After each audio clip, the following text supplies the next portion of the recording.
If you're looking for potentially the biggest upset of the week across a lot of the smaller classes, look no further than Bloomfield and Wassa Osmond. It was a 36-22 victory for Wassa Osmond, the number 10 team in last week's poll. They bumped Bloomfield out of the top 5. Bloomfield and the Bees were sitting at number 4 ever since that upset win over Stanton in week 1. But the team had trailed 16-0 at halftime, where the Bees, Wassa Osmond, came into the contest and handled business from the start. Bloomfield came back, battled their way to tie it at 22 at the end of the third, but then Wassa Osmond found a way to outscore the Bees 14-0 in the fourth quarter.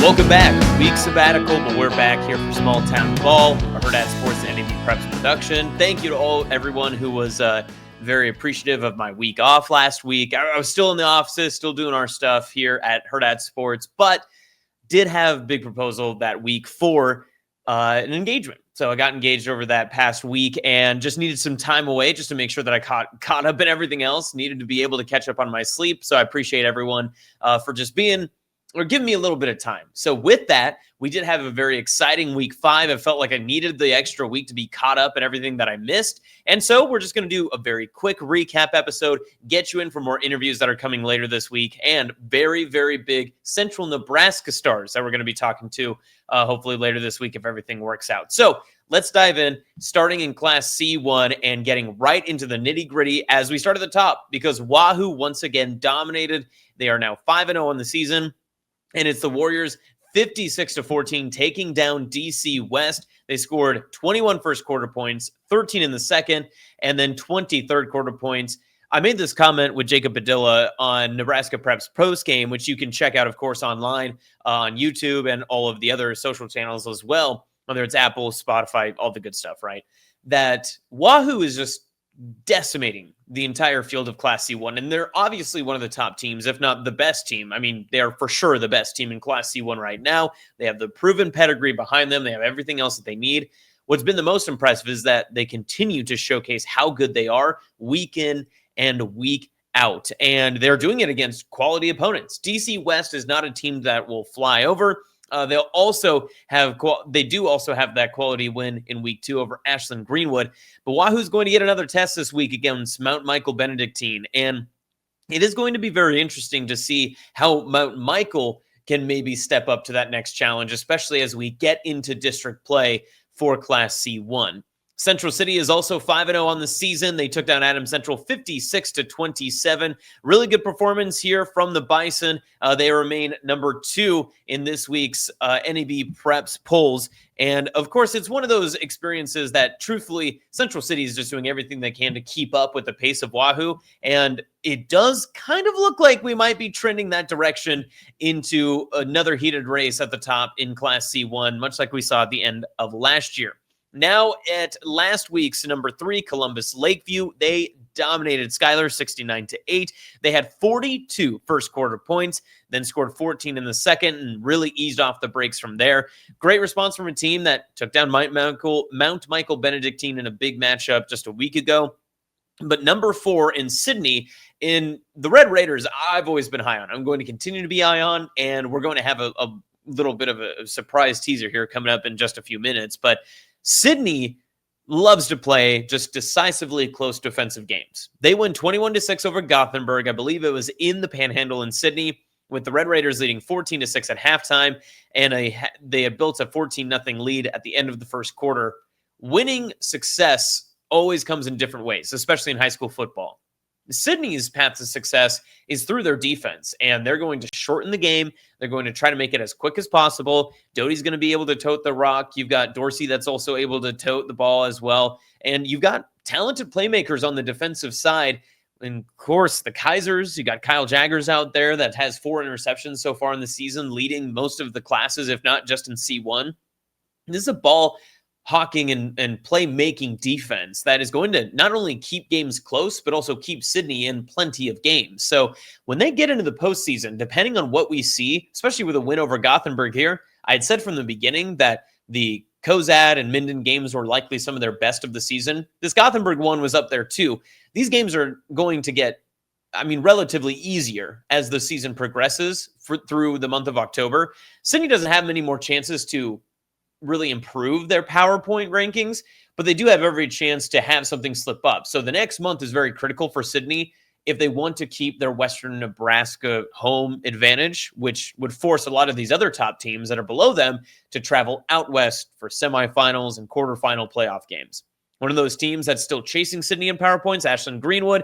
They dominated Louisville 63-14. Derek Tonjes went for 177 passing yards on 7 completions. He had 4 touchdown passes in the game. Cale Smith is back to his usual to-do with 4 carries, 101 yards, and 2 touchdowns. He also added 4 tackles and 2 for loss in the contest. Grayson Nolan added a 100-yard rushing day on 6 carries for 2 touchdowns. Landon Mose, 3 catches, 78 yards, a score.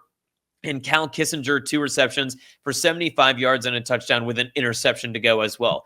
They had an interception, fumble recovery. They had 3 different interceptions, a fumble recovery, and a blocked field goal for the Jays. Really impressive stuff. And as my good friend Scott at NebraskaHighSchoolFootball.com would tell you too, Ashland Greenwood may be one of those top 3 teams in the state. They just ended up going up against one of the best teams, if not the best team in the state, with Wahoo. But when it comes to that 2 through 5, you could really kind of shake it out however you want. I prefer to put Sydney because 1, I'm a homer, and 2, because I like their defense. I think they have very competitive stamina. I'm really interested to see when we get into what it looks like when Central City plays Lakeview or Sydney will take on Ashland Greenwood. Those are going to be some epic matchups when we head down the stretch here later, especially getting into that postseason. All right, so Fort Calhoun was in the 6th spot last week. They will drop into this week's poll as Mount Michael Benedictine fell out of the top 10 and moved their way back in with a 34-20 win over previously unbeaten Fort Calhoun. The Fort Calhoun team allowed 20 first downs, 380 yards rushing, and 5 rushing touchdowns to a Benedictine squad that probably wanted to keep it a little more balanced, like when we talked with head coach Jay Landstrom, but they were doing whatever it took to win the game. At halftime, it was tied 7-7, but it was Mount Michael Benedictine scoring 20 fourth quarter points, and it was Will Schieber only completing 1 pass for -2 yards and an interception. But it didn't matter because Brady Quinlaven had 13 carries, 207 yards, and 3 touchdowns. With his running mate, Jed Rammel, 22 carries, 165 yards, and a score. Did have 2 fumbles, but made up for it and getting a net 0 in turnovers on his own part with 2 interceptions in the game. He had 14 total tackles, including a half tackle for loss. His running mates on defense, Tennyson Kelsey, had 10 total tackles and a 1.5 tackle for loss, including a sack, with Barrett Hageman also adding a sack in the contest. Underrated note in this one, on the kick return side, Blaze Beller, 198 kick return yards, and he also forced a fumble in the contest. Pretty big day there for Mount Michael Benedictine to get their way back into the top 10. At number 7 last week, O'Neill handled Wayne 47-21. They were up 40-0 at halftime. Turner Heiss went 8 of 10 for 100 yards. He also had 10 carries and 50 yards for a score. Braxton Eichelberger went for 6 carries, 135 yards and 2 touchdowns, with Porter Matthews 4 carries, 125 yards and 2 scores. At number 8, of course, Gothenburg dropped out of the top 10 with that 21-6 loss at Sydney. Syracuse, who is being sneaky here and continuing to ride up the polls. They were 9 last week. They win 51-8 over Fairbury.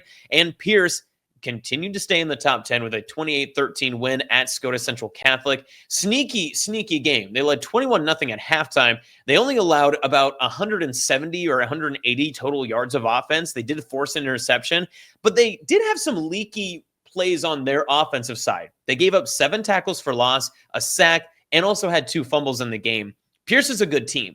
Traveling out to Scotus isn't easy. Central Catholic is also a pretty good team that you want to be able to play, get better with, and they're not going to be a team that's going to roll over, as noted, because they were up 21-0 was Pierce, and then the game ends at a 28-13 final.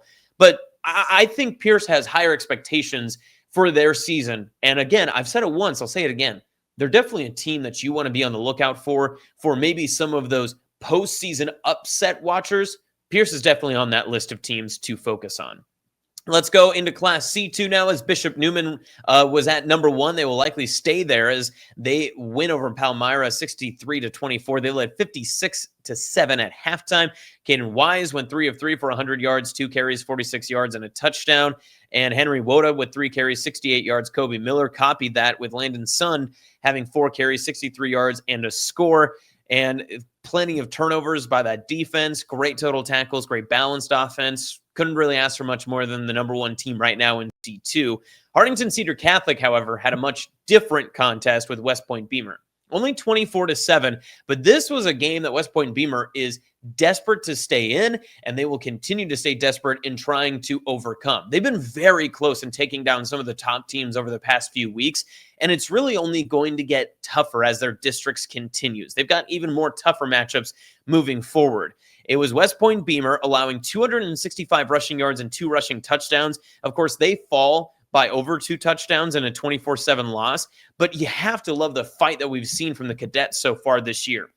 They are, I believe, 3-2 on the season, with those 2 losses coming to top 10 teams, and both of them, I believe, also at home for West Point Beamer. Peyton Penrose for the Cadets, 8 of 14, 116 yards and a touchdown. He did have a fumble in this contest, but the rushing attack was there all day for West Point Beamer.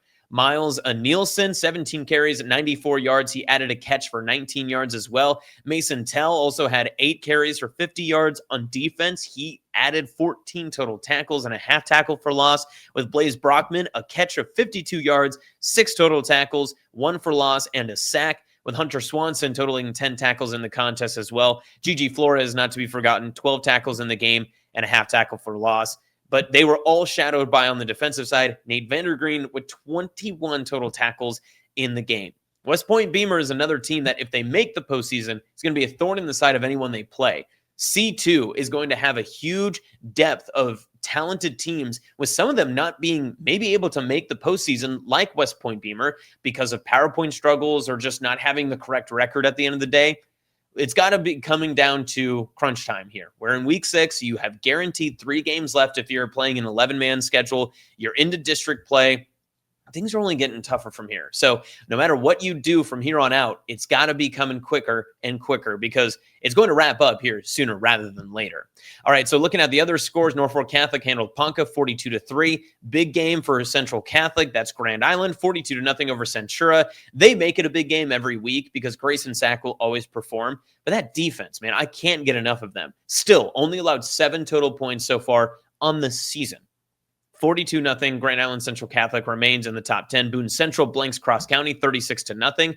Kearney Catholic starting to get that injury bug biting them again and again and again. They win 24-6 over Amherst. They were posting some stuff on their social channels about maybe some late hits and different calls that might not have went the Stars' way. But regardless, if this injury bug continues to harm the Stars, there's other teams, not only in central Nebraska, but just across this talented C2 pool, that may be able to take them down. I had them as high as number 3 earlier in the season. I figured that they would be able to continue to kind of rock and roll throughout the year. Past 3 or 4 games have been wins for Kearney Catholic, but maybe not up to the standard and the number that we're looking for in terms of that plus-minus disparity in points scored versus points allowed over the past few weeks.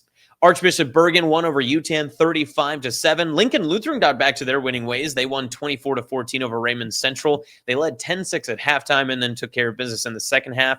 Donovan Trumbull right back to their passing ways, but they balanced out the offense this last week in a 60-0 win over Gibbon.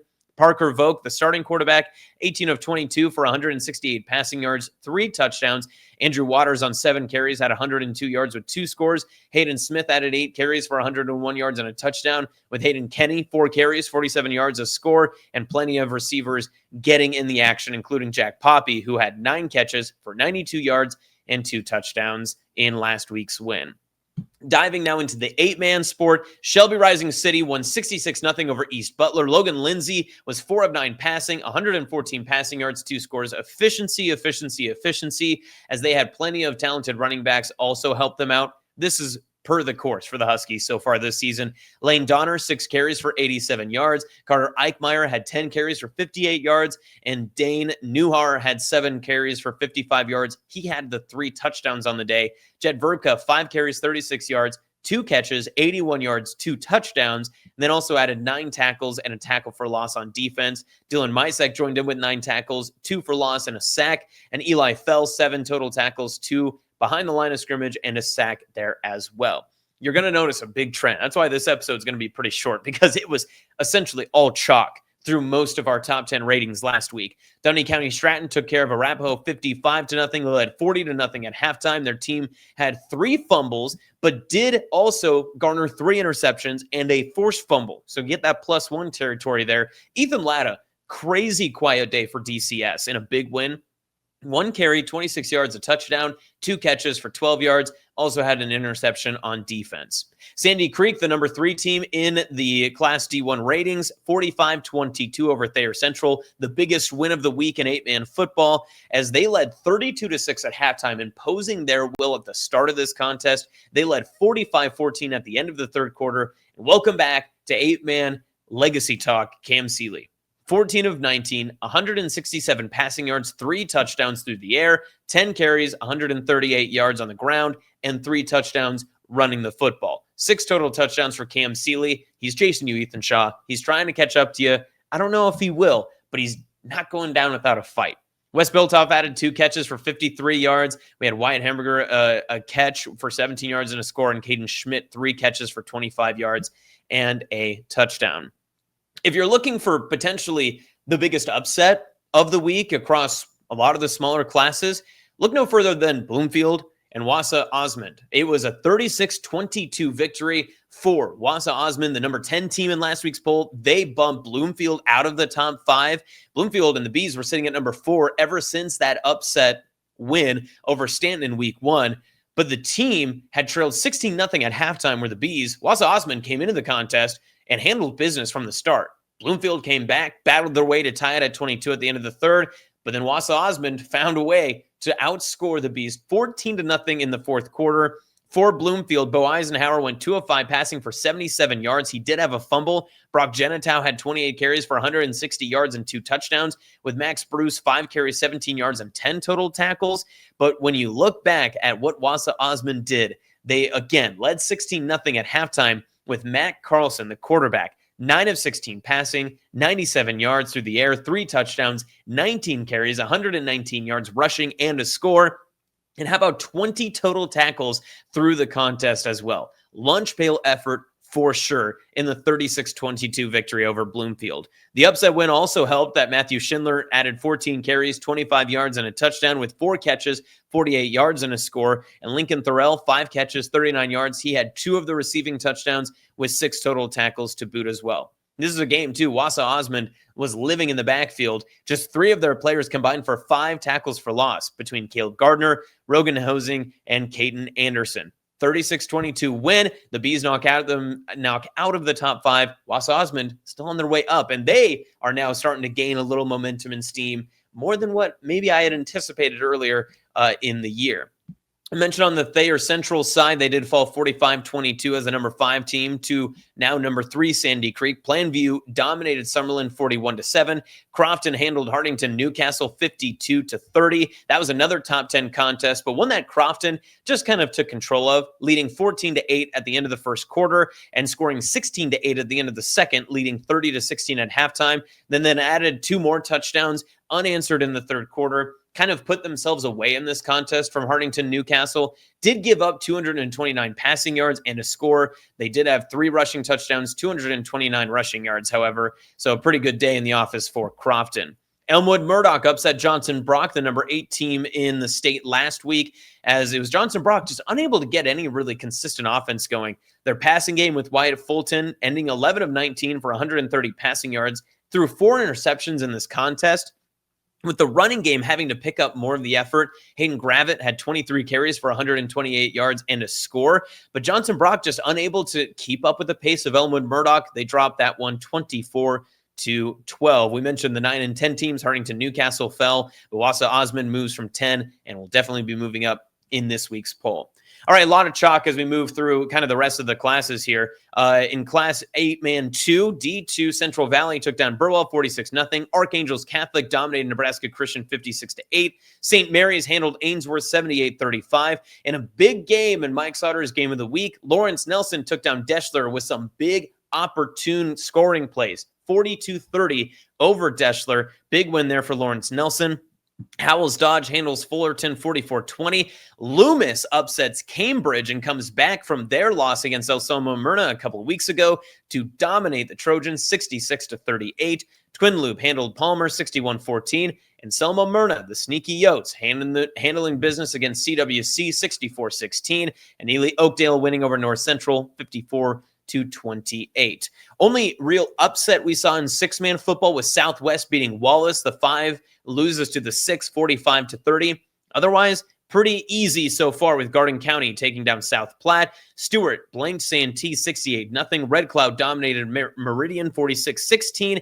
SCM handled Med Valley. Silver Lake nearly completed a shutout over Sterling 53-7. Layton took down Potter Dix 43-12. Juanita Palisade 66-20 over Paxton. And Hampton won by a forfeit over Grand Island Heartland Lutheran.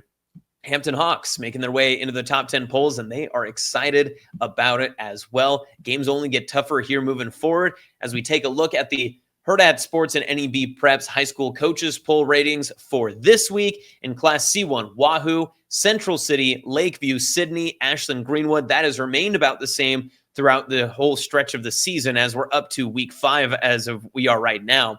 O'Neill's at 6. Mount Michael Benedictine moves back from 7 to their loss to Columbus Lakeview out of the top 10 with receiving votes, now back to 7 after working their way back into the poll. Syracuse is at 8 after moving up a spot from last week. Fort Calhoun replaces Syracuse at 9, and Pierce remains at 10 with Gothenburg, the only team on the outside looking in. C2, lot of chalk, as we mentioned. Everything kind of stays the same. Bishop Neumann at 1, Hardington Cedar Catholic 2, Norfolk Catholic 3, GICC at 4, Boone Central 5, Archbishop Bergen and Kearney Catholic do flip at 6 and 7. Lincoln Lutheran bumps up a spot to 8. West Point Beamer drops to 9 despite the loss, and Donovan Trumbull remains at 10, with Ord continuing to receive votes at 2 and 3 so far on the season.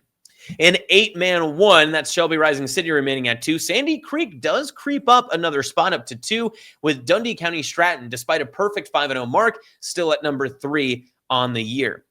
Wausau Osmond had the biggest jump so far in these polls from 10 to 4. Plainview now moved up a spot to 5. Crofton was at 7 last week. They're at 6 this week. Bloomfield drops 3 spots on their first loss of the season from 4 to 7. Thayer Central drops from 5 to 8. Bridgeport and Sutton, who were not receiving votes last week, are now into the top 10 at 9 and 10, with Hartington Newcastle and North Platte St. Pat's. Both those two teams receiving votes in this week's poll at 4 and 1. In Class D2, Central Valley remains the top team in the high school coaches poll. Archangels Catholic at 2, St. Mary's at 3, Lawrence Nelson 4, Hitchcock County at 5, Howells Dodge at 6. We do see Why Not make a return into the 8-man polls. They were not ranked last week. They're 4 and 1 now at number 7. Twin Loop remains at 8. Neely Oakdale bumps down a spot to 9 despite their 5-0 start. And in Selma Myrna, despite a win last week, drops down to number 10 from 9 last week. Elmwood, Murdoch, and Loomis both receive votes this week, despite not receiving votes in last week's poll. Finally, in 6-man action, Garden County 1, Stewart 2, Red Cloud 3, SEM 4. Southwest does replace the number 6 team from last week, moving up to 5. And Layton now jumps from 8 to 6. Silver Lake at 7. Wallace, who was upset slightly by Southwest, falls now to 8. Juanita Palisade at 9. And Hampton at 10. Told you it'd be a quick one today. We're wrapping it up, making sure that we're getting a quick episode out for you guys. It's been a while. Appreciate the patience. But if you ever need anything more, check out hurrdatsports.com and NEBPreps for everything you need. Got some great interviews coming up later this week, so stay tuned, and we'll always have more for you. Again, hurrdatsports.com and all of the Hurrdat Sports and NEBPreps social channels. I will take a deep breath, and we'll get some more great small town ball content coming your way here soon.